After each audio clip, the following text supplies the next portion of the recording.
train the kids for war. Army chic in high fashion stores.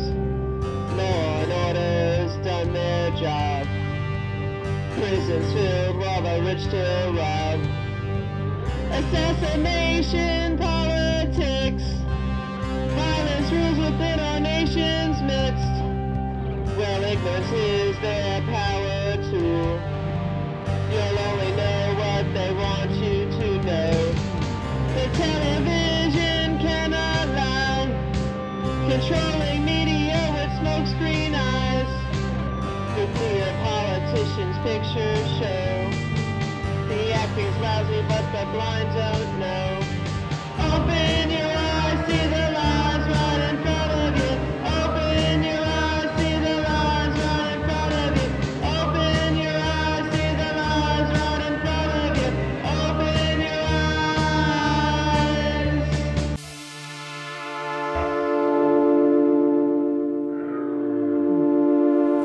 But my first favorite movie is The Devils. And this is, it's about a Protestant priest played by Oliver Reed, which that's cool right there. And it's a true story, and he likes to sleep around. And he actually gets burnt. I shouldn't tell you the end. But it's a true story, so it's what happens. So anyway, he sleeps with this, he has this affair with this, somebody important's daughter, like the king or something like that, and she's like when she shows up crying in the church, she's wearing black lipstick, and I'm like, well, it's medieval times that this happens. So anyway, that's my favorite scene because she has black lipstick on. But the costumes are amazing. It's such a good movie. Legend is a good one. My favorite scene is the part, Tom Cruise is in it. So the devil's played by Tim Curry. Everyone knows that great devil. He's the best devil ever. But the part he wants to turn Tom Jack's girlfriend evil. So he has her dance with this mechanical or some kind of being with a mask on. I don't even think it has a face, and it's got this big collar on. It's all wearing all black, and it dances with her. And as she dances with it, she's wearing all black. And her makeup is she's wearing black lipstick, and her costume is amazing with the collar. I always want to be here for Halloween, but that's a good one. Yeah, it's not really a horror movie, but it's a good Halloween movie and a good costume idea. Yeah. So the next one is Andy Warhol's Dracula. It's a really good movie if you've never seen it. It's so good, and it's kind of funny too. And sexy also. Yeah, definitely a lot of sex. And Udo Kier, he plays Dracula, and the opening scene is my favorite. He's putting on his makeup in the mirror. He's putting foundation on and eyeliner and lipstick, and to this really nice, sad, beautiful music. To make himself look normal. Yeah, to make himself look not, so dead. Because actually he's dying because he can't find a virgin. He needs a virgin blood. He's having a hard time with that. Dead Ringers, I like. It's a pretty horrible. It's a David Cronenberg movie, and my favorite scene is I had it on once, and I wasn't paying attention. It was just on channel 55. It was on a weird channel, and I wasn't paying attention. It was just on, and all of a sudden I hear, "Oh, I want you to make these antique gynecological instruments," and I'm like, I looked up, and they're all these creepy looking, scary gynecological instruments. That you wouldn't want anywhere near your vagina. Wouldn't want any. They're all rusty and gross. He has them made, and he tries to use them. Yeah. That's pretty horrific. Yeah, it's so good. And then my last movie that I wanted to talk about was Martin. It's one of my favorite movies. It's a vampire movie, and I watched it because I read that Mark Almond from Soft Cell, he said it was his favorite movie. So I was like, I have to see this movie. And I'm not going to tell you I'm not going to talk about my favorite scene because it's the last one in the movie and I don't want to ruin it, but it's fucked up. And amazing. Yeah, it's just fucked up. And amazing. You're like, oh, shit. So watch it, Martin. It's good. George Romero. I have a couple of recommendations too, but mine's are scenes. One of my favorite Halloween and horror movies is Night of the Demons. And there's one scene where, basically the premise is all these teenagers go to this abandoned house on Halloween, and it's like haunted by demons or something. So Angela is one of the main characters. She's the one whose idea was basically to go to the house, her and her other girlfriend, and she gets possessed at one point, and the music comes on, and the music is Bauhaus Stigmata Mater, which that was the first time I ever heard the song, and I was like, oh my god, who is that? That sounds like Bauhaus, I gotta find it. And then, you know, watch the credits, it's in fact Bauhaus Stigmata Mater.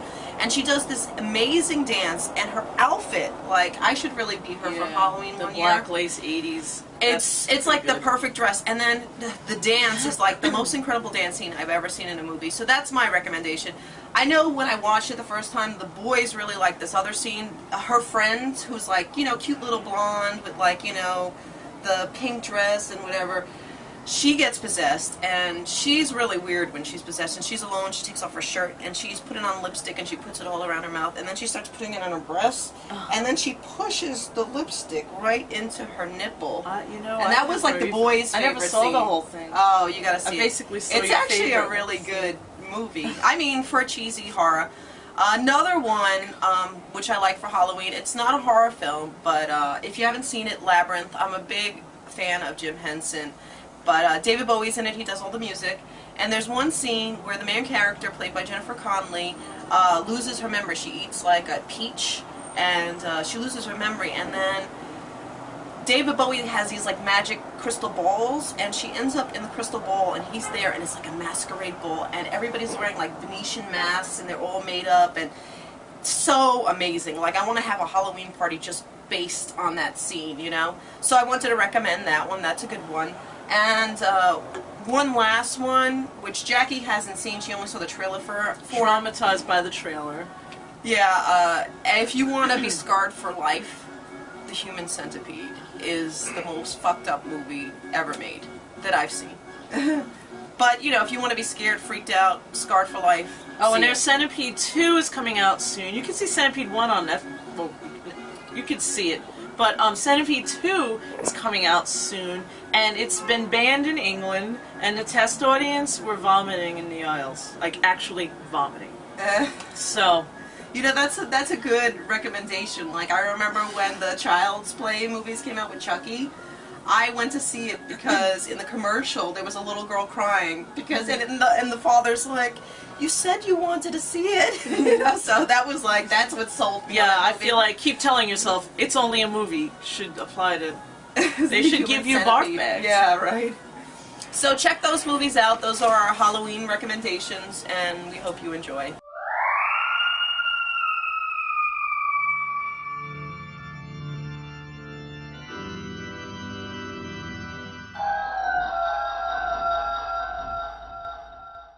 Hi there, I'm Satan. Today we're cooking with food. Welcome to my kitchen. We're going to make pumpkin soup. We're going to take a pumpkin, roast it off in the oven, and an acorn squash. And there's even going to be some carrots and celery. There you go. Get that.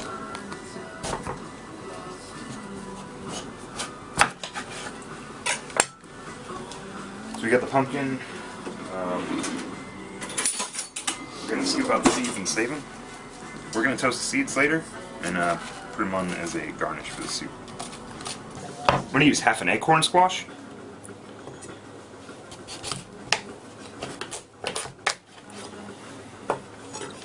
This one I'm not going to save the seeds for. Are they not good? Never mind. Is that good? Got some organic extra virgin olive oil. I do this. I don't know if you're supposed to do it, but I do it. So I'm just gonna oil the pumpkins a little bit. And put some oil on the bottom of the thing so they don't stick. And I put a little bit of salt on. Or a lot of salt. And then fade it down. You just want to keep it in there until the flesh is soft and you can scoop it out. Half an hour at 500. I'm taking the pumpkin seeds out of the gunk from inside of the pumpkin. I don't know if gunk is the right word to use, but I'm going to use it. And then I'm going to rinse them, I'm going to boil them for a few minutes, and then I'm going to toast them, put them on top of the pumpkin soup. And you should always save the pumpkin seeds because you can use a lot, they have a lot of uses. You can toast them up and eat them like, you know, little nuts and shit like that. It's fucking delicious. You're gonna love it. Awesome. Got some veg for my soup. I got some mirepoix, which is just celery, carrots, and onion, and I'm gonna put some garlic, about 3 or 4 cloves, and it's gonna go into our soup first.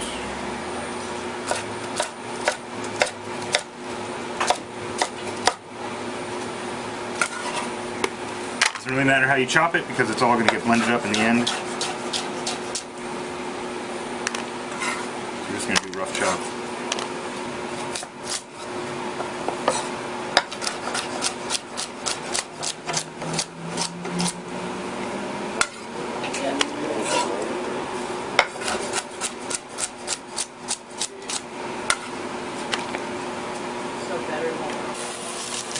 Add 1 onion. We're just going to rough chop the onion because we're going to blend it again later.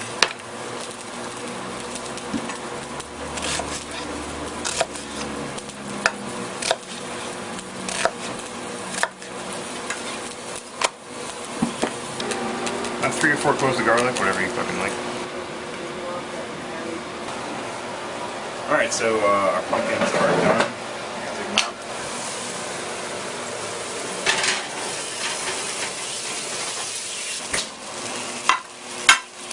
Corn squash, and we're going to start our soup, and we're going to throw our pumpkin seeds into the boiling water. So I'm going to start the soup over here. Some olive oil. Put that in the motherfucker. We'll wait for the olive oil to get really hot, and we're going to throw our onions and garlic.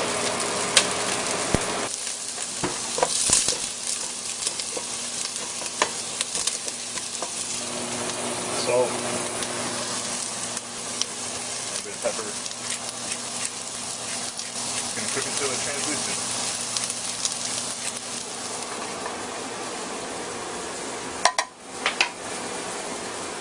Pumpkins are soft, ready to go. Soup. Alright, so the onions are cooked off, they're translucent. I'm going to add the carrots and the celery. The onions and the garlic have been cooking, sweating down, so we're going to add the carrots and the celery. We're going to let those cook for about another 5 minutes. We're going to add more salt. Pan's nice and hot.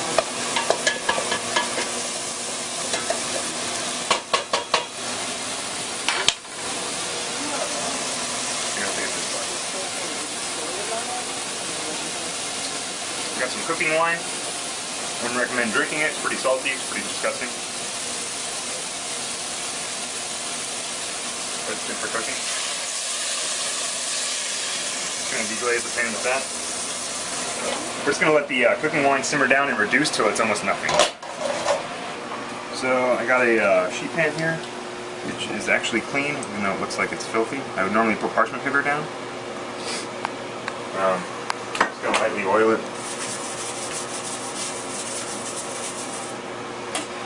And I got my pumpkin seeds, which I boiled for 10 minutes.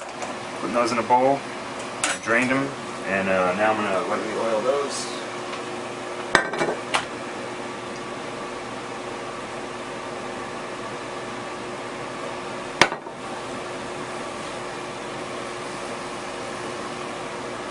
I'm going to put some salt, toss them.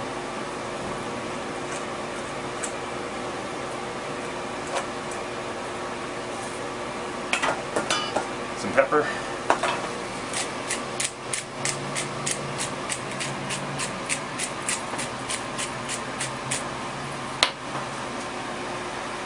And a little bit of cayenne pepper.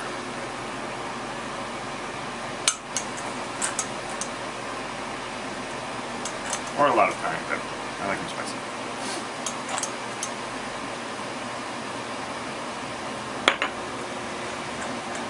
Just going to lay those evenly out over the sheet tray. We're going to put these in the oven for 400 for until they get golden brown. Probably about 20 minutes. I've got some filtered water here.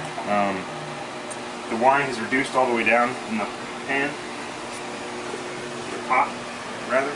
So I'm going to add about like 4 cups of water most of this soup that we're going to have, which is actually like this.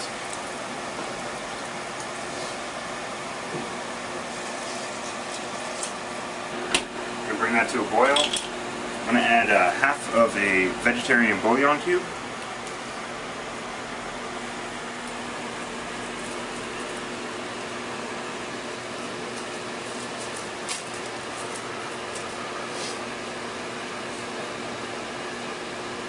Going to add some cumin, probably about like a teaspoon.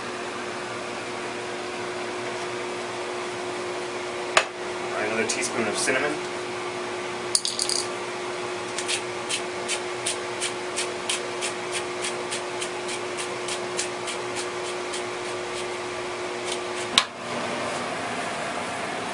Probably like half a teaspoon of coriander.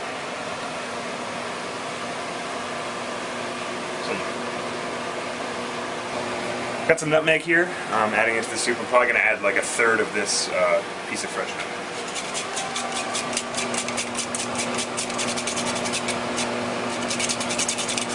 Bring this to boil. I'm going to add some salt. And I'm going to add a little bit of cayenne pepper.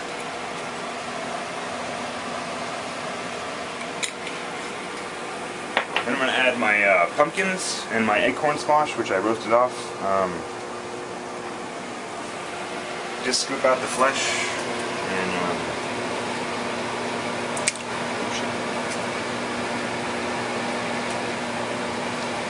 let them cool down. Don't burn your hand. And just scoop it out.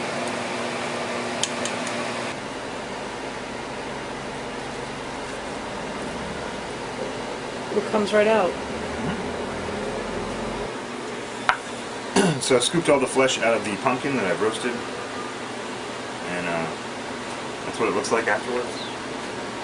Just get as much flesh out of it as you can. Put it right in the pot. And we're going to bring our goddamn soup to a boil. This is supposed to be a vegetarian, vegan cooking show, but I am Satan, so I'm going to add some heavy cream. I got like a half pint. I'm going to add most of it, not all of it. I mean, when you think about it, you're getting like, you know, a tablespoon of heavy cream in every bowl, so less than a tablespoon. So I'll add the whole thing. And we'll let that reduce a little bit more. Alright, so the soup's been simmering for about 20 minutes. I added some heavy cream. You don't have to add the heavy cream, but I did anyway. So now I'm going to blend it with my hand blender. You could also use a food processor or just a regular blender for drinks.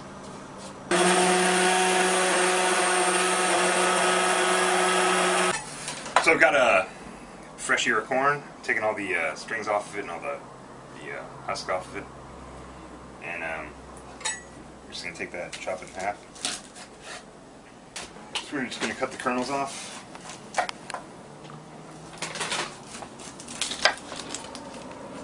I'm going to break them up a little bit and put it into a bowl of some sort. I like raw corn. You don't have to use raw corn. You can blanch them off a little bit, cook them in a pot, in a pan. But I like it this way. This is the way. It's kind of useless. The soup's going to cook it a little bit anyway, make it soft. Ladle the pumpkin soup into the bowl. We've got some toasted pumpkin seeds that we toasted off earlier for a garnish on top. And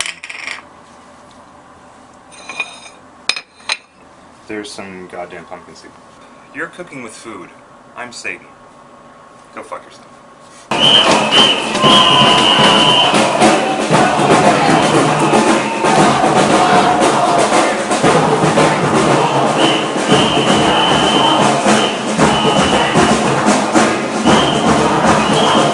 We also wanted to talk about the Wall Street protests. Right, the Occupy Wall Street protests. Which we support, you know, because we've been following the bank situation and the corruption with politicians. Yeah, and it started lobbying. from nowhere. Of course, the right-wing Tea Partiers try to say someone organized it, but it wasn't organized. It just started from nowhere. Well, it wasn't from nowhere. I saw, you know, because I've been following it on TV. New York Ones had really good coverage. Keith Olbermann has really good coverage. He's the first like Yeah, I don't have mainstream cable, so Democracy I don't Now. see all that. Well, you can see Democracy Now on Manhattan Cable Access, in fact, and they have really good coverage. But also, Occupy Wall Street, they have their own website where they put updates every day, and they have a live webcam which is running all the time. But on one of the shows, they said that it actually started with a Canadian magazine, and in the magazine they proposed that maybe, you know, you should go and occupy Wall Street, and they set a date, and people actually showed up. So, And that's why it was so loose, because it wasn't like an organization like Move On or something organizing it. But now they have, you know, a lot of people in the beginning I felt were like standoffish. Like even The Daily Show I felt like was standing off because they didn't really say what they wanted or why they were there. But now, and Keith Olbermann read it on his show, but you can probably find it on their website, they have a manifesto. Which is they actually now came together and got their ideas together. And I say that they're different from the Tea Party because they actually base their anger on facts and real events, and they know their history and they know their current events. They're, you know... Yeah, and the Tea Party was organized, you know, it was started by the Koch brothers. Fox News helped, you know, organize the very first one. It wasn't as grassroots. Yeah, it wasn't grassroots at all. It was corporate. But, you know, and it's funny, if you go on Glenn Beck's Facebook page, you see what that side is saying, and I think it's important for people to know what they're saying because it's really crazy. And they're just, I guess Fox News is portraying it really bad. Right. They're only showing the bad parts about it. And there's gonna be bad parts. It's a revolution, you know, it's not pretty. But they're making it seem like it's just hippies and stupid people and just lazy. They think liberals are lazy and don't want to work and just want money for nothing. I don't know where they think all of New York is out of work or something. Bill Maher last night on his show, well, we're pre-taping this, so it's really a week from when you're going to see this episode, but he was saying that, you know, the old people, they're still calling them hippies, like, get with it, they're not hippies. Yeah. You know, there's a lot of young people, but there's older people. I actually saw a lot of people that I recognize from past protests, so they are already politically active. But they're normal people. They're normal people. They're working class. There are people that don't stay there. They're like, oh, I'm too old to stay here overnight. But, like, they're well-dressed. There's so many different kinds. Well, he showed on his show, like, the hard hats, like construction workers fighting with the hippies in the 60s, you know, over their protest. But now, Verizon and different unions are marching with the protesters. Like, they have support from other, you know, organized labor. The schools. So, this is it. They would bring their kids there on school trips. This week. And then also this week, they had a community board meeting. The people who lived around Zuccotti Park were complaining about the drumming, and they said sanitation. My friend said that she saw on ABC News that they also mentioned drugs, but I didn't see that on anywhere else that mentioned drugs, and I didn't smell or see any drugs. Yeah, maybe, but it's Disney owns ABC, and if anything's Wall Street, Disney is Wall Street. Right. They want to portray bad, so you think bad. You really have to just see it for yourself. But also, like you said, New York One doesn't really show. No, they did. New York One is having good coverage every day. They tell you where they're going to be and what time they're going to be there. Although I do find it hard to follow them because they say they're going to be somewhere at a certain time and they're not really there at that certain time. So, you know, the disorganization doesn't work for me that way. But I did go down a couple times to the park. I saw some people. I saw some interesting signs. I took some pictures. I even followed one of the marches. I got a little bit nervous, though, when I was following the marches because the cops towards the end of the march were kind of herding them in, and I was like, I so don't want to be arrested. And actually, a bartender from one of the bars I just started working at actually got arrested on the Brooklyn Bridge protest. Oh, really? So that you know, put me off even more. And the Brooklyn Bridge thing, I mean, I don't know if it's really true, but I think I saw a video of the cops bringing the people on the bridge. Yeah, the people thought that the cops were guiding them because they had been guiding them the rest of yes. But the cops had video footage of the cop. There was a cop on a megaphone saying, "Get onto the sidewalk, clear the street, don't block traffic. Anybody who blocks traffic will be arrested." But the video, you know, this far away from the same cop, from the protester's point of view, you couldn't hear him at all. So okay. deprogramming our supports the protesters. So now we're going to leave you with happy pictures of Halloween puppies. Dogs wearing costumes. Yay! So that we leave you on a happy note.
Thank you.